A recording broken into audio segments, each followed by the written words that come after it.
I'd like to ask one of Srila Tamal Krishna Goswami's female disciple to speak, one of his early disciples in mainland China. Yeah. Oh. Surabhi Mataji. She speaks English. That's okay. Surabhi Mataji has been very active in education, training devotees in mainland China, and she became a disciple in the mid-90s, so she's been a very faithful servant. Hare Krishna. Oh my God, Timiranda Shaganat Ganajanakaya, Chakshung Changinena Tasmai Shi Gurave Namaha, Shi Chaitanya Mano Bistan Stabitan Yena Bhutani, Shima.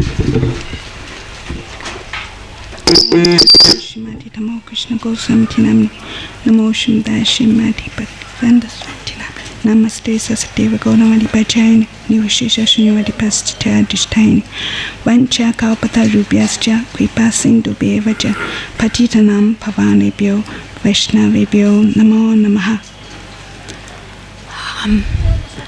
First, I would like to express my deep gratitude to my dear spiritual master Tamal Krishna Goswami, because if without his mercy, I couldn't come here and to meet so wonderful devotees in Holy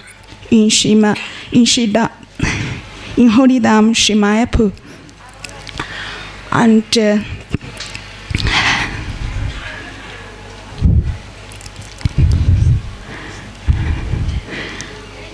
I remember that first time I met my spiritual master Tamal Krishna Goswami.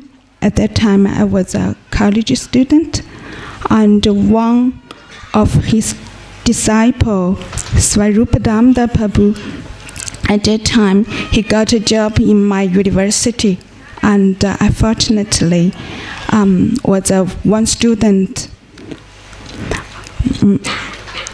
At that time, he taught English in my college, so. He said, one time he told me that by the instruction of his spiritual master, so he started to preach in China. But at that time in China, to preach Krishna consciousness, it was totally underground.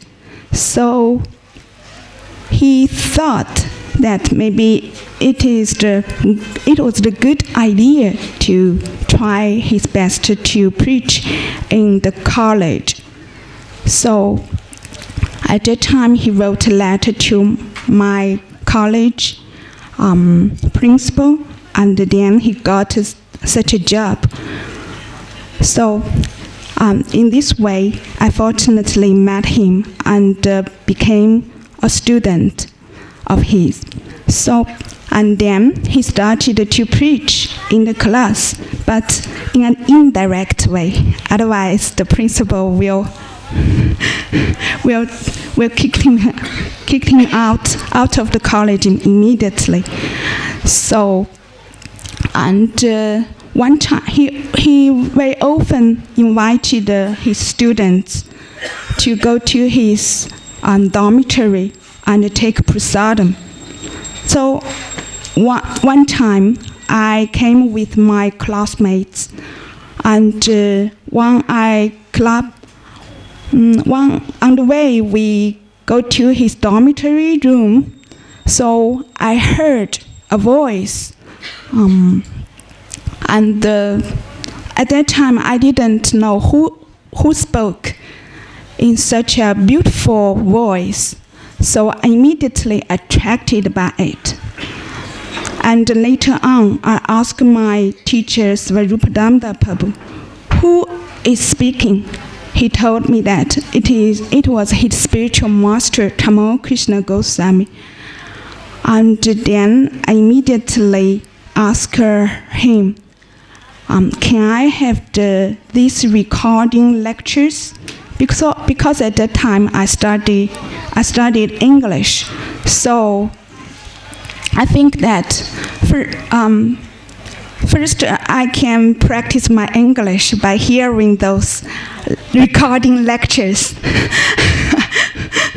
So, and then my teacher was very kind, and immediately he gave me a lot of lecture recordings. So I started to listen to Tamal Krishna Goswami's lecture recordings. So in this way, many years after I recalled this time, then I understood that my relation with Tamal Krishna Goswami, my dear spiritual master, starts to hearing his teachings. Although at that time I didn't understand this relationship actually already began, but his very deep teachings and instructions at that time started to plant in my heart. So I'm very thankful that my teacher Svarupadamta Prabhu gave me those very precious gift of Tamal Krishna Goswami's teaching, and in this way, my spiritual life is nourished for many years. And also, I would like to express my deep gratitude that Tamal Krishna Goswami Guru Maharaj sent his dear friends to China to spread Krishna consciousness, and especially when he was not in China. So here have a Gita Swami, have Narsingha Swami Maharaj, and also have other senior devotees, sannyasi. I saw Krishna Balaram Prabhu also, and Sankirtan Prabhu at that time is one of his group. And later on, Chandrasekhar Prabhu, Radhachan Prabhu, and Chitaraj Prabhu, they came to China, and later on more and more sannyasi and spiritual master came to China. So I feel that this ISKCON is like a big family. Everybody have their intimate relationship with each other by showing by preaching, by keeping good relation with each other, and by setting a good examples. So I feel very fortunate that I have such an opportunity of living in such a lovely family. Hare Krishna. Thank you very much.